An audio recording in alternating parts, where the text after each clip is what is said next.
13h à Cotonou, 12h en temps universel. Écoutez la voix qui vous parle de l'autre côté des ondes. Radio Afrique Santé. C'est la radio que vous aimez.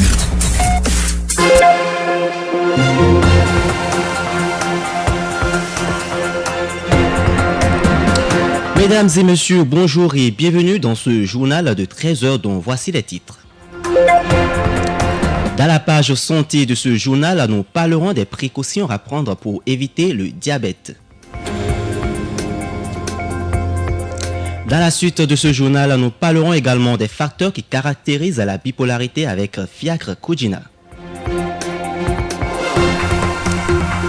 L'affaire Balthazar continue de faire parler même au sein des religieux. Restez avec nous pour plus de détails. La page sport viendra mettre un thème à ce journal dans une vingtaine de minutes. C'est tout pour les titres. Place au développement. Au ministère des Affaires étrangères, la journée du mercredi 13 novembre 2024 a été marquée par un ballet diplomatique. En effet, plusieurs ambassadeurs provenant du Venezuela, de la Grèce, de l'Irlande, de l'Australie, de la Norvège, du Nicaragua, du Canada, de la Malaisie, du Tchad, de l'Ordre souverain de Malte et de la Finlande ont présenté les copies figurées de leurs lettres de créance au ministre Olusegun Adjadi Bakari. Avec sa résidence à Cotonou, Jesus Alberto Garcia, ambassadeur de la République bolivarienne de Venezuela, est le premier à présenter les copies figurées de ces lettres de créance au ministre des Affaires étrangères. Il faut noter que le passage des diplomates s'est achevé par la présentation de copies figurées des lettres de créance de Ayoub Omar, ambassadeur de la République de Malaisie, de Adoun Mahama Saleh, ambassadeur du Tchad près du Burkina Faso, avec l'extension de sa juridiction au Bénin, de Bruno Kergen, ambassadeur de l'Ordre souverain de Malte et de l'ambassadrice de la République de Finlande, Sana Saleh.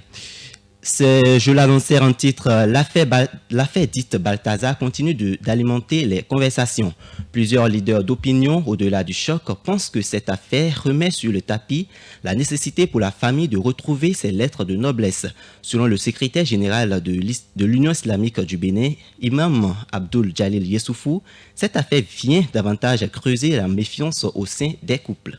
Ces genres de vidéos viennent conforter les artisans du non-travail de la femme dans leur position, malheureusement. Et donc, ça fait que tout le monde est inquiet chez lui aujourd'hui. Pour ceux qui ont leurs femmes qui travaillent dans l'administration, ça crée un soupçon, ça crée une fissure au sein des couples. Et pourtant, cela ne doit pas nous amener à dire que la femme doit rester à la maison.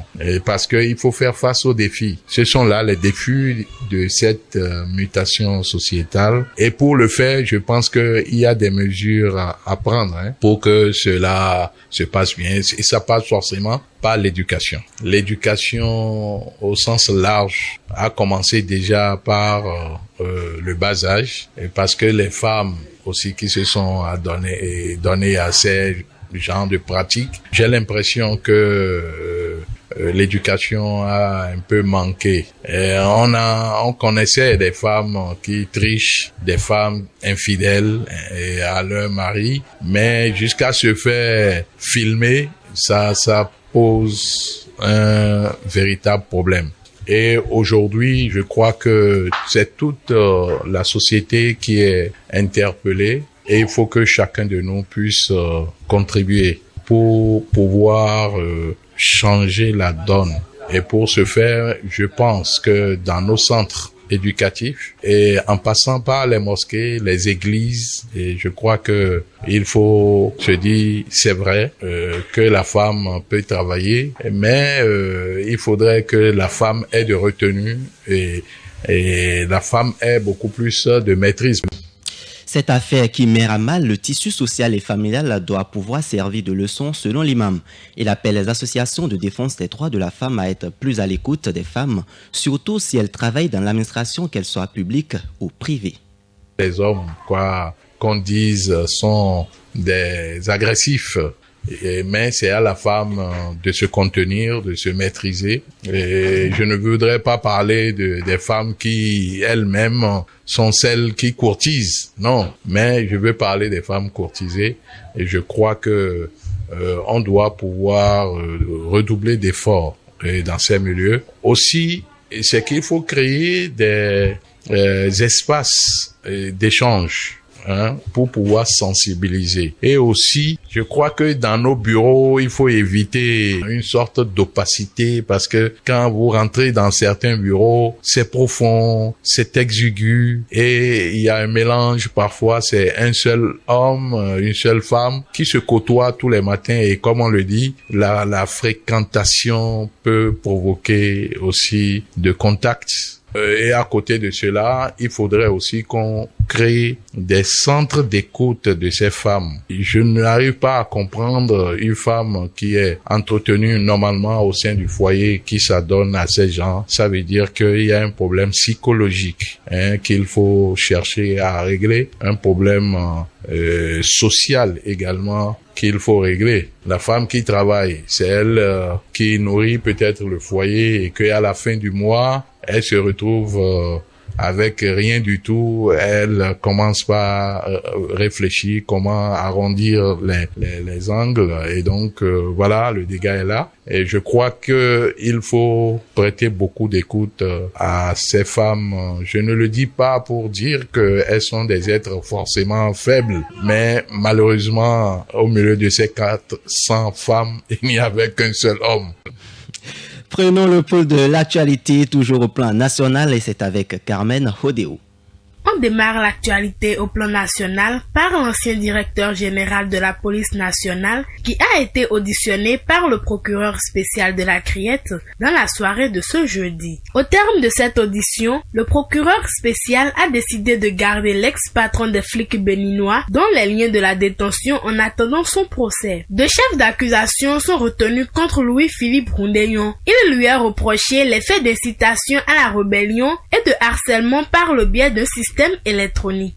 Le ministre de l'Agriculture, de l'Élevage et de la Pêche, Gaston Dossouri, a annoncé que la production cotonnière du pays a connu une augmentation moyenne annuelle de 139% par rapport à la campagne de référence 2015-2016. Il a fait cette annonce lors de la cérémonie de lancement de la campagne de commercialisation du coton graine 2024-2025 à Soka dans la commune de Sinandé. Les rendements moyens nationaux sont passés de 877 kg par hectare en 2015-2016 à 1198 kg par hectare en 2024-2025. Selon lui, la filière cotonnière reste un pilier de l'économie béninoise, offrant des moyens de subsistance à des millions de familles, générant des emplois directs et indirects dans plusieurs secteurs. Et pour finir, la Société béninoise de l'énergie électrique SBEE a annoncé dans un communiqué des perturbations sur le service de paiement en ligne des factures post-payées. Ces dernières sont dues aux travaux visant à améliorer la qualité des services de la société. Elles surviendront ce soir entre 18h et 20h. Il faut noter que ces perturbations concernent uniquement les paiements des factures post-payées en ligne. Le service d'achat d'énergie reste fonctionnel via les canaux habituels.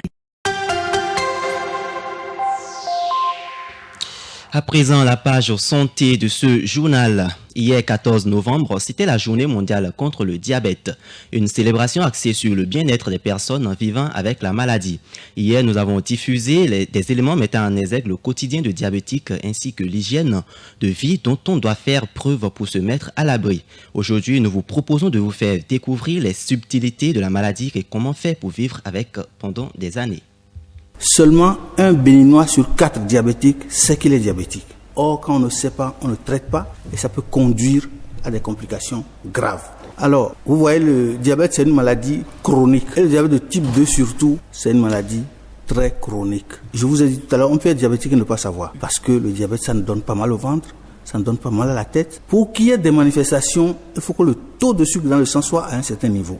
Les signes pour détecter que le diabète arrive quand le taux de sucre est déjà très élevé. Or, avant d'atteindre ce taux-là, ça crée déjà des dégâts. Et c'est justement pour ça qu'on insiste sur le dépistage du diabète. À partir d'un certain âge, on dit à partir de 40 ans à peu près, il faut que vous fassiez dépister chaque année. S'il n'y a pas d'anomalie, on peut mieux vivre et vivre longtemps avec le mal à condition de bien se traiter. Bien se traiter, ça veut dire quoi? On a parlé des mesures génodiététiques et puis on a parlé des médicaments. Et quand on se traite, il faut évaluer le traitement pour voir si le traitement, si ça va bien ou pas. Quand on n'a pas de signes, ça ne veut pas dire que tout va bien. Et donc, en se surveillant de cette manière-là, pour avoir un diabète, disons, très bien équilibré, on réduit les risques de complications et donc on réduit le risque de mortalité. Donc, pour bien vivre, il faut bien prendre en charge son diabète. Pour prévenir le diabète, si on a la famille qui est au courant, les membres de la famille sont au courant, si quelqu'un présente un signe bizarre, on peut attirer son attention pour permettre de vite dépister, donc précocement, donc de prendre ça en charge précocement. Certains organismes dans les pays pauvres viennent en aide aux diabétiques. Dans les pays pauvres, on peut avoir les moyens de commencer le traitement, mais il peut y avoir des périodes où on n'a pas du tout d'argent, on n'a pas les moyens. Et là, ça fait des ruptures dans le traitement. Et ça, ce n'est pas bien pour le suivi. Donc, ça revient cher, quoi qu'on dise, parce que c'est toute la vie qu'il faut se traiter. Donc, même quand c'est un petit prix au départ, avec la durée, ça revient cher. Toujours santé, on en parlait hier également, le trouble bipolaire est un état pathologique grave qui provoque des hausses et baisses d'humeur extrême et qui influence parfois le quotidien de l'entourage. Cet état est dû à certain nombre de facteurs dont nous explique le médecin Fiacre Koudina dans cet extrait. Le trouble bipolaire est un trouble complexe dont l'origine n'est complètement pas comprise. Il y a plusieurs facteurs qui peuvent contribuer à son développement et il est souvent causé par une combinaison d'éléments génétiques, biologiques et environnementaux. Alors, comme facteur génétique, nous avons l'hérédité. Le trouble bipolaire a une composante génétique importante. Donc, les personnes ayant un parent, un frère ou une sœur atteints de ce trouble présentent un risque accru de le développer. Cependant, la génétique ne détermine pas à elle seule si quelqu'un développera le trouble. Et beaucoup de personnes ayant des antécédents familiaux ne le développent presque jamais. Il y a des études maintenant qui suggèrent que plusieurs gènes, plutôt qu'un seul gène, peuvent jouer un rôle dans l'apparition du trouble bipolaire. Alors, comme facteur biologique, nous avons des déséquilibres dans les neurotransmetteurs qui peuvent être impliqués dans les troubles de l'humeur. Il y a des structures et fonctionnements du cerveau, c'est-à-dire il y a certaines zones du cerveau qui peuvent contribuer au développement du trouble bipolaire. Nous avons des facteurs environnementaux et comme facteurs environnementaux, il y a des événements stressants, c'est-à-dire des situations de stress intenses, des traumatismes émotionnels, des abus, la perte peut-être d'un être cher, des difficultés relationnelles ou des événements de vie majeure. Je vais parler du divorce, du changement d'emploi ou d'une maladie grave peuvent déclencher un épisode chez une personne vulnérable. Et les facteurs psychosociaux, voilà. Peut-être des dysfonctionnements au niveau des relations conflictuelles peuvent aggraver les symptômes, bien que cela ne soit pas généralement la cause directe du trouble. La consommation abusive des drogues, de l'alcool peut déclencher ou aggraver ces épisodes maniaques ou dépressifs. Il y a des facteurs hormonaux comme par exemple certaines personnes rapportent des symptômes plus intenses lors des changements hormonaux, comme ceux associés à la grossesse ou à la ménopause. Nous avons des facteurs liés au mode de vie. Il y a le manque de sommeil, le rythme de vie désorganisé, et les changements brusques dans les modes de vie comme un emploi de temps chargé ou des habitudes de vie instables qui peuvent également jouer un rôle très important dans l'apparition de cette maladie. Si la personne se replie sur elle-même et montre un désintéressement pour ses activités habituelles ou parle de désespoir, il faut lui offrir un soutien et l'encourager à parler avec son médecin ou un thérapeute. Donc quand la personne se replie sur elle-même et se montre désintéressée, il faut savoir que c'est un signe d'épisode dépressif. Il ne faut pas forcer pour trouver des solutions rapides. Vous ne pouvez pas réparer le trouble, mais vous pouvez être un soutien constant. Seuls les professionnels de la santé peuvent trouver solution à ce genre de situation. Pendant un épisode, la personne peut dire ou faire des choses qui ne reflètent pas ce qu'elle ressent profondément. Essayez de ne pas être blessé ou offensé. On parle de la dépression à présent. La dépression postpartum est une impasse dans laquelle tombent certaines femmes après accouchement. D'où provient cet état d'être et comment s'en sortir? Stéphanie Behun-Hessin, voilà, j'y arrive. Psychologue clinicienne et art thérapeute au cabinet psychologique Art de Vivre répond au micro de Carmen Hodeo.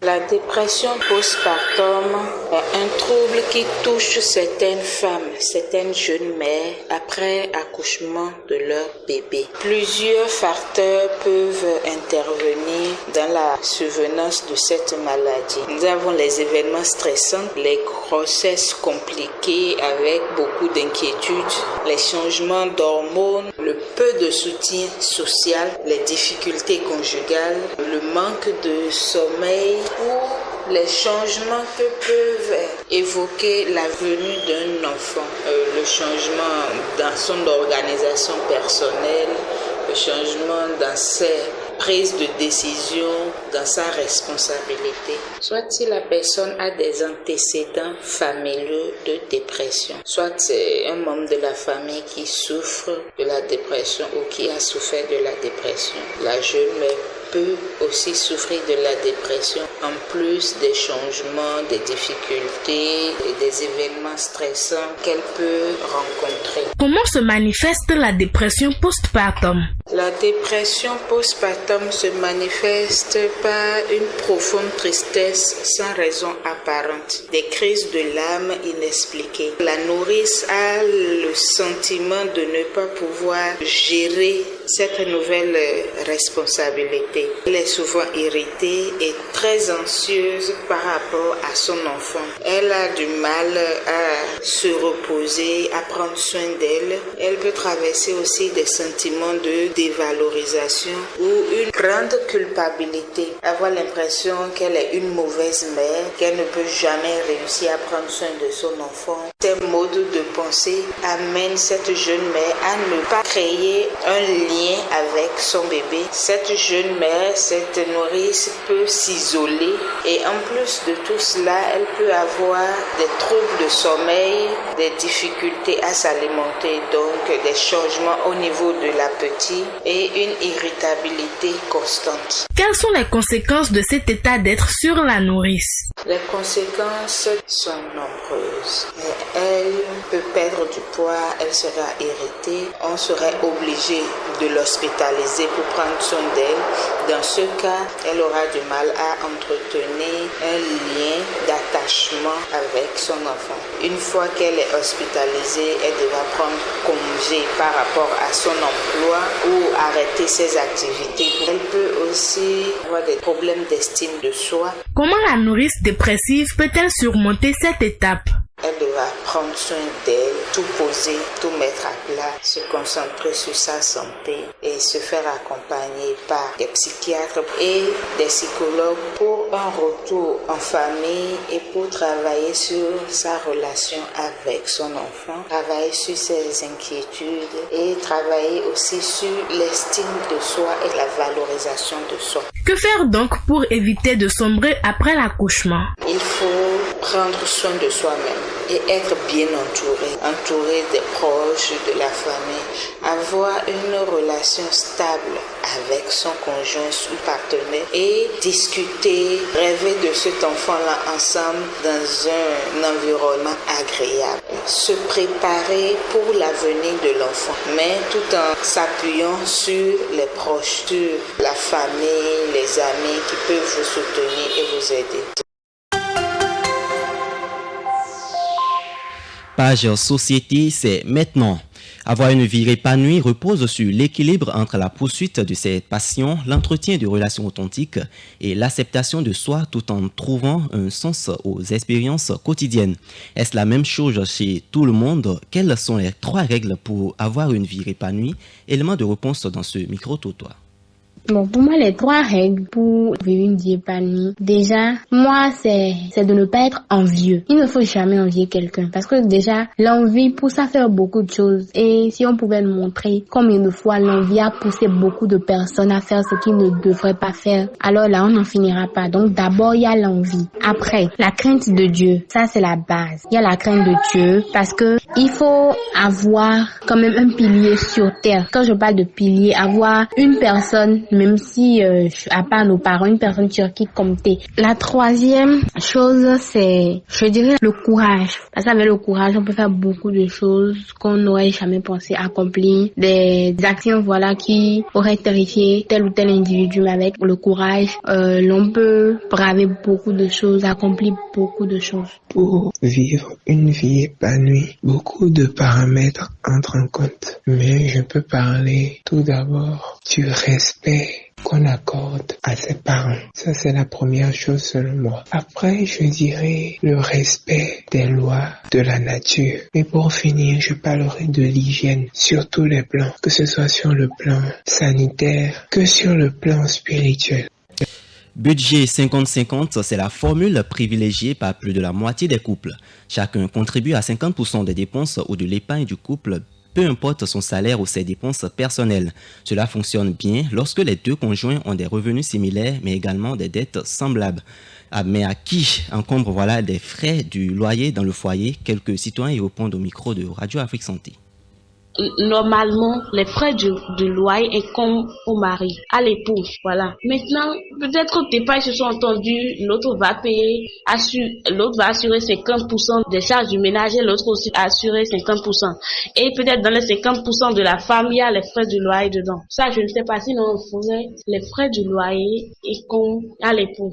Pour ma part, le paiement des frais de loyer incombe à l'époux, c'est-à-dire au mari, qui est le chef du foyer. En temps normal, c'est à l'homme de payer les frais de loyer. Parce que c'est lui l'homme de la maison. Il est à la tête, donc les frais de loyer lui reviennent. Maintenant, au cas où l'homme serait en chômage, ça revient maintenant à la femme de la relayer. Dans ce cas, l'homme est en chômage et il n'aura pas les moyens de payer les frais de loyer. Donc, entre eux, pour que les gens ne parlent pas d'eux, la femme peut l'aider en payant le. Au cas contraire, lorsque les deux décident entre eux que l'un va payer le loyer et l'autre va payer les frais d'électricité ou de l'eau, là ils se disent entre eux, soit l'homme paye le loyer, soit la femme qui paye. Mais en général, c'est l'homme qui paye le loyer. Parce que c'est lui le mari de la maison, c'est lui l'homme, le personnage principal de la maison. Donc les frais de loyer lui reviennent. Dans un couple, les frais du loyer sont à la charge de l'homme. C'est l'homme qui doit payer le loyer et non la femme. Les frais du loyer incombent au mari. Dans un couple, c'est le mari qui prend la charge du loyer. Aujourd'hui, tu te poses la question à quelqu'un, la personne dira le mari. Mais dans le cas où il arrivait que le loyer vienne, que le mari n'a pas la possibilité de le payer, et que si la femme en a, la femme peut dire que comme cette fois-ci, tu n'as pas les moyens de payer le loyer, je vais t'aider avec ça. Mais c'est pas une obligation pour la femme de le faire. Parce qu'ils sont en couple, ils vivent ensemble. Donc ça revient au mari. Parce que peut-être qu'il y a des charges dont la femme s'occupe. Tu comprends ce que je veux dire? Il y a des charges dont la femme s'occupe et que le mari ne fait pas. Mais dans un couple, on se complète. Sans transition, les nouvelles hors de nos frontières, c'est à travers cette compilation signée Ola Grace Adji. 15 novembre 2024, dernier jour de campagne avant les élections législatives de ce week-end au Sénégal. Les élections législatives ont été annoncées après la dissolution du Parlement sénégalais par le président élu Bassirou Diomaye Faye. Ce dernier a enclenché le processus en déclarant que le Parlement contrôlé par l'opposition l'empêchait d'agir et de mettre en place ses plans pour le gouvernement. Le scrutin verra s'affronter notamment les deux anciens rivaux présidentiels, Ousmane Sonko et Macky Sall. Près de 7,4 millions d'électeurs inscrits sur une population de 18 millions d'habitants sont attendus dans les urnes. À Port-au-Prince, en Haïti, les gangs renforcent leur emprise sur la capitale, forçant les habitants de quartiers comme Solino à fuir leurs maisons. La crise s'intensifie depuis le renvoi du Premier ministre par intérim dans un contexte de chaos politique marqué par des accusations de corruption. Profitant de cette instabilité, des gangs comme la coalition Vive Ensemble multiplient les prises de contrôle de territoire. Lundi, l'aéroport principal de la capitale a été touché. Des tirs ont visé plusieurs avions, blessant une hôtesse de l'air. Les Nations Unies rapportent qu'en une seule journée, 20 affrontements armés ont éclaté à Port-au-Prince, où 85% de la ville serait désormais sous contrôle des gangs.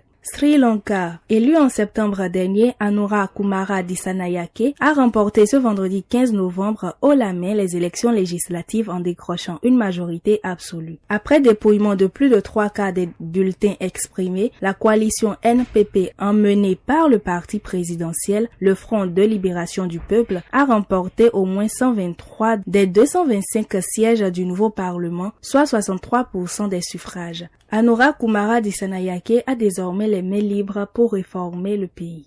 Et dernière information de cette page inter, la princesse Mikasa, doyenne de la famille impériale du Japon et grande tante de l'empereur actuel, est décédée ce vendredi 15 novembre 2024 à Tokyo à l'âge de 101 ans, a annoncé l'agence impériale Nippon. Elle avait été hospitalisée en mars dernier à la suite d'un accident vasculaire cérébral et d'une pneumonie et était gardée en observation depuis, après avoir été traitée dans une unité de soins intensifs. Issue d'une famille aristocrate, la princesse Mikasa, née Yuriko Tagaki, le 4 juin 1923, avait épousé à l'âge de 18 ans le prince Mikasa, plus jeune frère de l'empereur Hirohito, le grand-père de l'actuel empereur Naruhito.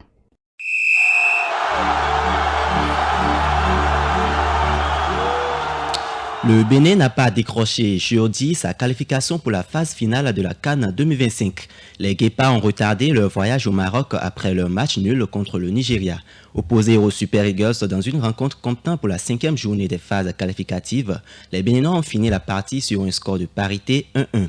Un cruel dénouement pour les Béninois qui vont devoir patienter jusqu'à la 6e journée pour tenter d'arracher leur passeport pour le tournoi africain. Ce sera contre la Libye le 18 novembre prochain au stade du 11 juin à Tripoli à partir de 17h. Un match nul suffirait aux Béninois pour se qualifier. Toujours pour la qualification de la CAN 2025, la 5e journée se poursuit avec un plateau alléchant.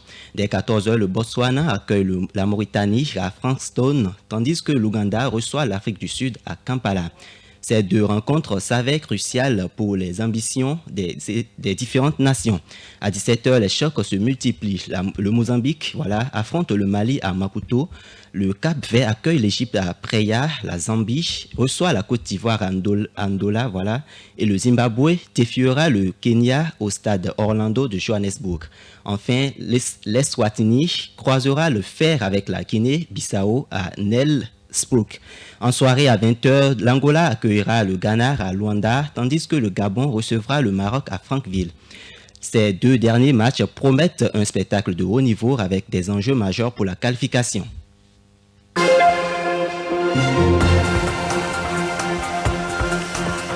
Voilà, c'est tout pour ce journal. Tibus Guézor à la technique, à la réalisation Carmen Rodeo. Moi, je suis Samuel Okora. Bon après-midi à tous.